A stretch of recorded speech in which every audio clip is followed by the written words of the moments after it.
I'm not going to go through your predictions for the election, but I am going to go through your views on what's happening with crime in South Africa. Is there any light on the horizon?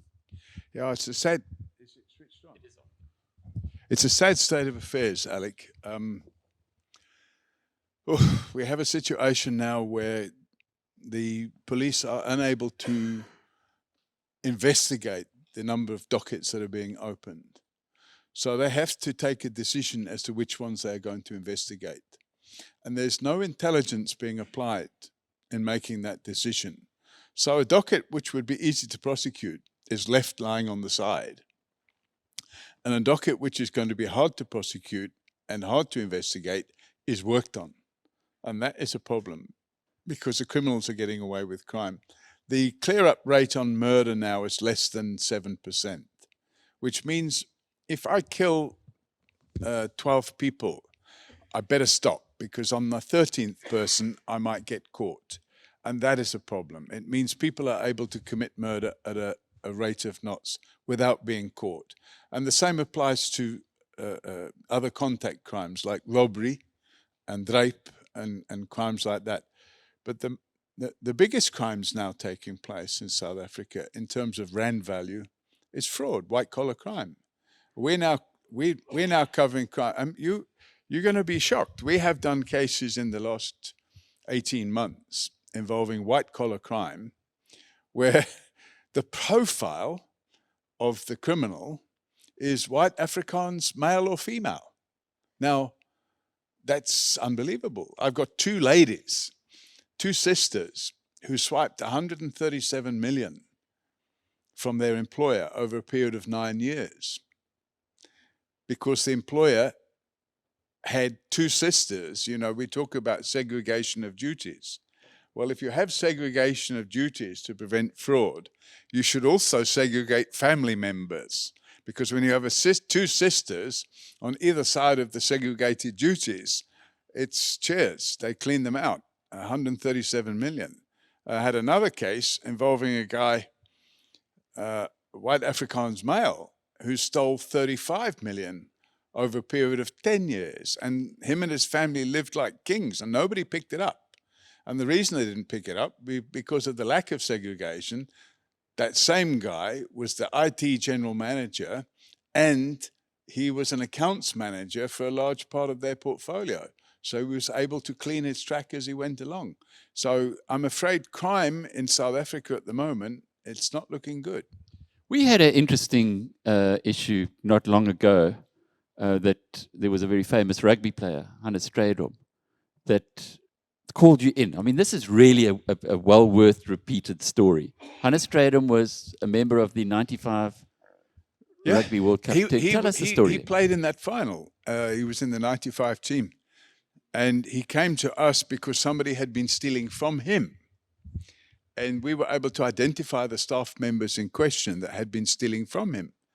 And they'd stolen, I think, somewhere in the region about 30 million. And they were actually also white. And then they were committing their theft through buying and selling of product under the counter. So they were buying, I forget the name of the drug in it, like a cough syrup. That apparently certain drug addicts buy this cough syrup and they drink a whole bottle to get a high. Codeine. That's it, codeine. And these guys were buying truckloads of cough syrup. And when it was being delivered, it was immediately going out again to the black market. And Hannes Strydom, it would appear, he didn't disclose it to us. By the time we figured it out, he'd actually passed away. He'd driven into the back of a taxi on the N4 freeway coming back from Witbank or somewhere. But quite clearly, that type of crime is kept. I live in Sandton, and you won't believe it. There's a house down the road from me near Barlow Park, and they put a white sign like that size, illuminated sign on the wall, and it's white with a green leaf on the white circle, and the leaf is a dacha leaf, a cannabis leaf on the sign. Now, there's a residential area. So I did some investigation. I sent some undercover people in there, and they're selling drugs. And they put a bloody sign up outside the house to let you know that you can get your drugs there. And I mean, this is now what's going on with crime in South Africa. And if you think that's bad, just stop a minute, because the UK is having some serious issues. The police now don't even want to take a report unless it was a serious matter or it's required for insurance purposes. I live out near Uxbridge. I have a house there. I have other properties in the UK as well, but when I'm in London, my home is out near Uxbridge, and I take this new Elizabeth line. It's quite good. You can go from Bond Street. The wife loves it. You can get from there to Bond Street in 22 minutes. Now that's pretty marvelous stuff. But when you get off the train, I either get off at West Drayton or Ivor. Now, the problem with going on to Ivor is that your Oyster card doesn't go past West Drayton. So I park my car at West Drayton, and then I get off the train at West Drayton. I came into town on Sunday. I had meetings in town, and I went out plus minus 4 p.m. And when I went down, I saw these three, and I'm pretty good at identifying people because I spent a few years in the border police. And I looked at them and I thought, they're Afghanis. They're from Afghanistan. They were sitting opposite me on the train. And I got on the carriage where I knew it's right, when it stops, it's right next to the steps. You can just walk down. They obviously did the same. And the three of them went down the steps, and I've got my Oyster card. The three of them go down the steps and they just jump over the barrier. And not being one to see people committing crime and getting away with it, I decided to follow them. So I took photographs of them. I made a note of the time exactly, because they have CCTV on all these barriers, and I followed them. And they weren't walking fast, so it was easy to keep up with them. Of course, I had to come back and get my car. But I walked half an hour to their hotel, which is the Holiday Inn, the big tall, it's a 10-story building near Heathrow, the Holiday Inn at Heathrow. And I saw the three of them walk straight in, and there were 2 security guards on the door. I'd taken a number of photographs of them along the way. And as they walked in, I tried to walk in behind them because I wanted to see how they were checking in or whatever. And the security guards say, where are you going? I said, well, I'm going into the hotel. No, this I'm not the hotel anymore. I said, well, what? Holiday Inn? He said, no, this is not any more hotel. No. I said, well, what is it then? It's not the hotel. I said, is it for refugees? He said, yeah, it's for refugees. A 10-story Holiday Inn hotel at Heathrow is now for refugees. So I came to the conclusion that because these guys, they knew exactly what they were doing. This wasn't their first trip over the barrier. So you've got all these refugees pouring into the country. And by the way, they're now heading to Northern Ireland because the Northern Ireland Supreme Court has ruled that they can't be extradited to Rwanda. And then when they get to Northern Ireland, they hear that conditions are quite good in Dublin. So now you have a situation in Dublin where what used to be called pop concerts can't be put on anymore. You can never hold a pop concert in Dublin now. Why? Because 50% of the hotels in Dublin are now filled up with asylum seekers or refugees or whatever you want to call it. So all the other hotels are booked solid and the rates are through the roof.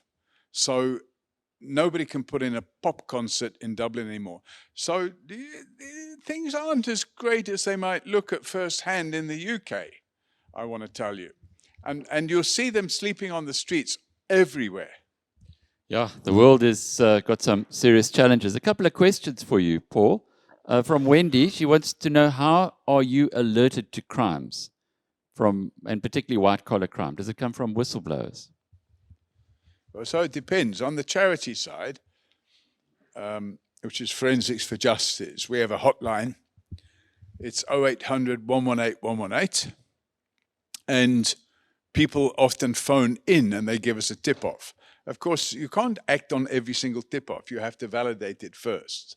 And then we also have an email address. Not a proper email address, but you can go on the website and you can actually type in.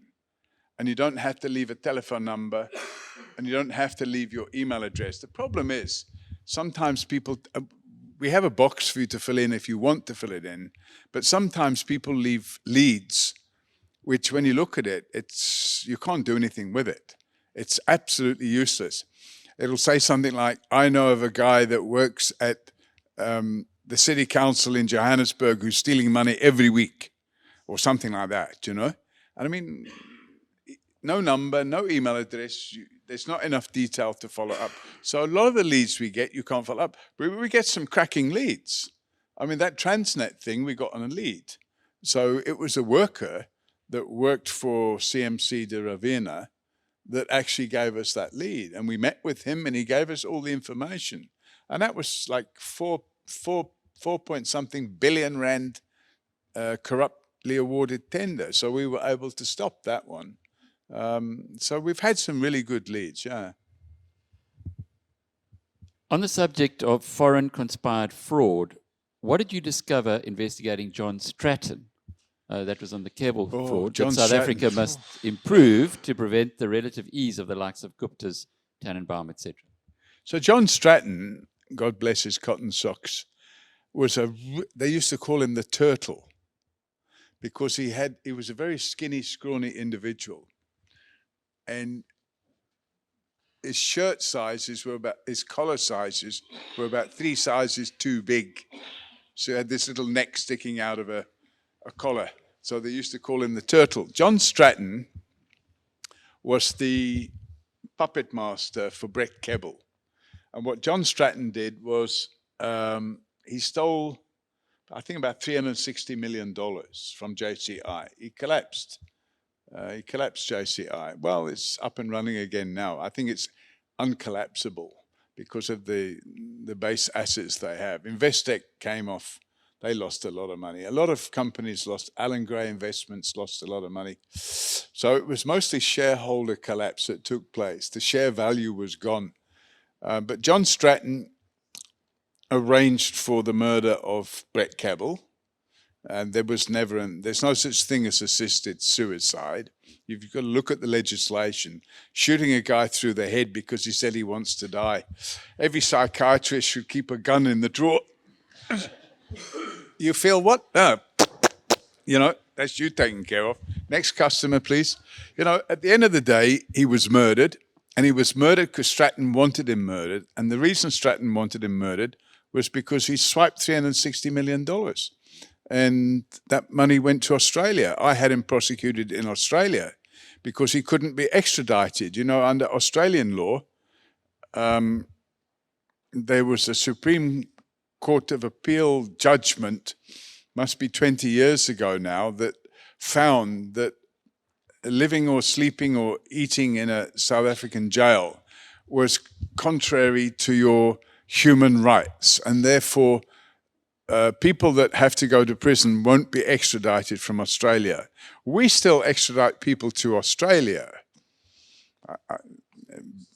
The mind boggles, because when you get there, you get a room with a TV, a color TV, you play table tennis, you get nice meals, there's a menu. You know, jail in Australia is pretty, it's the real deal. So John Stratton, we went there. And I had the camera crew in his face. There was ABC program called Four Corners, and they did a 1-hour show on John Stratton. And the West Australian, which is the Perth newspaper, they did a whole big coverage on John Stratton. So after that, him and his wife would go shopping separately because she didn't want to be seen with him. But John Stratton pretty much got away with it. Because he was 80-something years old, when he was convicted of the fraud, by the way, he was convicted of bringing the proceeds of crime into Australia, not fraud. And when he was convicted of that, he was fined. So you can commit crime in Australia and get a slap on the wrist. For those of you who didn't follow the story, Brett Kebble controlled a company called Randgold Resources through JCI. Randgold. So you had JCI Randgold. Randgold Resources was spectacularly successful. It's run by the guy who's now the chief executive of the biggest gold mining company, Barrick, Mark Bristow. And what they did was they took the shares in Randgold Resources and kept selling them as the share price was going up. So they got to a point there were no shares left in the company, but according to the annual report, there were lots of shares there. So that's what happened. So you can now see that the $360 million of South African shareholder money in Randgold and JCI disappeared. My dear friend, late friend Barry Sargent, wrote a lot about that. Question, Paul. Could you paint a picture of what you see happening over the next 5 years with crime and policing in South Africa? That's from Tim. Okay, so I do believe that if we keep the pressure on, and I do keep the pressure on, the criminal justice system will improve. Now, I have regular meetings with Andrea Johnson, who runs they call it the ID, the Investigative Directorate, and some of the investigators working under her. But they are a little bit like what the Scorpions used to be like. But they're a limited group. You could put the whole of the ID into this room and still have a lot of empty seats. So they can only manage certain types of crime. But I'm finding pockets of excellence in the criminal justice system. So what we do is we try to promote those pockets of excellence. We offer free training to people in the white-collar area because most of them haven't had formal training, so they just don't understand what's going on. In the courts, we're very lucky now because we have specialized commercial crime courts, and those judges have all been trained as to what constitutes a crime in the commercial and how the crimes are committed. And I know because I was involved in that training, so a lot of those judges got really good training. And then we have prosecutors in that SCCU who are specialized prosecutors. So on the white-collar side, we are starting to make some sort of a headway there. But I did a little analysis a few weeks ago, and I thought if all the white-collar criminals stop committing crime today, it'll take 17 years to investigate and prosecute the backlog. And I did the same analysis on Sondo, and I came to something like 25 years. With the team that they have in their ID, it would take them 25 years to clean up the Zondo. So what they have to do is cherry pick. I hate it now when I see a charge sheet of 1,800 charges. We must go for the low-hanging fruit. 5 or 6 charges, whack them away. Even if they only get 5 years instead of 10 years, justice was served because they're out of the system. Didn't they do that in another way with Marcus Jooste? With the Well, Marcus Jooste did his own justice. So Marcus Jooste did his own justice, but had he have gone to trial, it would have been a low-hanging fruit job. But my point was the Financial Conduct Authority, where the day after they published their results, which showed that he was just a common hood, actually, that he had changed lots of figures. Yeah. That's when he committed suicide. Then he knew the game was up. Yeah. And they had cherry-picked again an area rather than trying to solve the whole mystery. Well, if you read the Constitution is very clear that if you're going to be put on a trial, if you charge a guy with 1,800 charges, how do I know this? In 1994, we arrested a guy called Andre Bauer, I was in the police then. We arrested Andre Bauer for stealing money from senior citizens. He was running a retirement village scam. And in 1994, he stole something like 24 million rand, which doesn't sound like a lot, but in 1994, that was a lot of money. And we locked him up. The trial lasted 3 years. And at the end of the trial, I was sitting with the prosecutor and the regional court magistrate, because we didn't have specialized commercial crime courts then. We were having lunch at the Rand Club on me. And as I was getting stuck into my treacle toffee pudding with custard, the magistrate says, because this guy got actually 300 and something years, an effective 15 years. The magistrate said, of course, if you'd have only charged him with 10 or 20 charges, he would have still got 15 years, but the trial would have been over in 3 weeks instead of 3 years. I learned from that. So now when we put dockets together, we go for the low-hanging fruit. And when we get a prosecutor that tells us, no, we must charge him with that, we must charge him with that, and charge him with that, we say, this is what we're charging with. We're not interested in the rest of the stuff. 3 questions just to close off with, Paul. What needs to be done from Dean to sort out the police and or justice system? And can it be done? Yeah, it can be done. If it couldn't be done, I wouldn't be living in Joburg now. I would have packed my bags and gone already. In fact, I was sitting in council's chambers on Friday last week having a discussion because, you know, I'm suing the state for, I don't know, 160 million or something like that because of the things they did to me. And in our analysis, we decided to amend our plea because the criminal justice system is in such a bad state now. If it carries on like this, you're going to end up with gated communities with armed guards at the gate. And when you drive out, you're going to be driving out into it's almost going to be like one of these futuristic movies where you're going to be ducking and diving the bullets. And that's, if it carries on like it is, that's the way South Africa will end up. But I see a brighter future. I've started to see now, I put the list up there of the cops. When you've got leaders, if you've got a general in the police that uses a police helicopter to go to a meeting 200 kilometers away in a police helicopter when he can drive there, and when you've got a chief of police who goes to a function overseas, paid for by a police supplier, and comes back with a Louis Vuitton bag for his wife, the future doesn't look good. But I do believe there are good people out there. I meet them on a regular basis, and I'm now working behind the scenes to get them into positions of authority.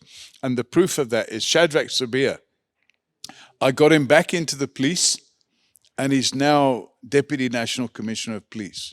Well, that's good news. How much of a threat, asks Chris, is Russian interference in the upcoming elections? I don't think there's any threat at all from Russia, but, you know, I'm slightly biased. I own property in Russia. So I don't believe there's a threat into the elections from Russian interference. I mean, what are they going to do? Have guys telling you who to vote for when you're standing in the queue? I don't see any threat. What we do know, as you know, my daughter, who's an analyst, she's a professor at Harvard. She did an analysis of the Russian. It was a company called Cambridge Analysts, based here, and they actually ran a campaign in the U.S. election to help Trump to stay in power because they didn't want Joe Biden in. Now, Trump also ran a campaign to help himself to stay in power. It didn't work. My understanding is that they're already busy with the next elections in the US. The elections in South Africa, I'm sorry to say, are not of so much significance to the Russians as they would be, for example, in the UK or the US. And the last question is your daughter. I don't know if it's the same daughter because you've got quite a few kids, but the one who's writing the book on Taylor Swift. It's actually an extraordinary story. Paul has very strong genes because the kids that he's produced are super smart. And this daughter was given a, can you say the Yeah, royalty? she was given a $500,000 upfront payment. My second oldest daughter is a space scientist. She's the only professor at Harvard that lectures on interplanetary economics. So she's also an economist, and she's in the process of writing a book now on the economy of Taylor Swift. Because the economy of Taylor Swift, believe it or not, according to her, so I'm not saying this is the case, and I've got to remember what she told me correctly, but she says Taylor Swift is to the United States as, what was the name of that for, Mamma Mia, what's the name of that? ABBA. She says Taylor Swift is to the US economy as ABBA was to the Swedish economy. And that Taylor Swift was the first self-made billionaire in pop. Now, I probably wouldn't believe any of that crap, except some of my other daughters are Swifties. And do you know what a Swiftie is? So my youngest daughter, who's 16 years old, and I have 5 daughters and 2 sons, my youngest daughter has created a whole business out of making bracelets, Taylor Swift bracelets. And she's selling these things online, and she had to replace all of the equipment that she makes them with because it was taking her too long to make them. And she's now bought some automated machinery, a 16-year-old girl. And she's pushing this stuff out in volumes, Taylor Swift bracelets. So, I mean, you know, to have a daughter that's writing a book on Taylor Swift and to get a big deposit like that. So I said, well, they must be expecting to sell quite a few books. They're estimating this book will be the bestseller because everybody, apparently, I'm not a Swiftie, but apparently a lot of people on the planet are Swifties. But yeah, I did read the email she sent you, and it's much more than that. It's a whole change in the economy, and we're seeing it. It's being this lady's been published in New York Times, Wall Street Journal, here at the FT, The New Yorker. New Yorker. That was the She just did an article now in the New Yorker. That was the piece, and it's about the way the economy is changing. So anyway, there's a little punt for. Is it Siobhan? Sinead O'Sullivan, who will be the next best-selling author, Harvard professor, but with a South African connection. Paul, you thank can you Google again. it. Just Google Sinead O'Sullivan, Harvard Interplanetary Economics. You'll see it. Cheers.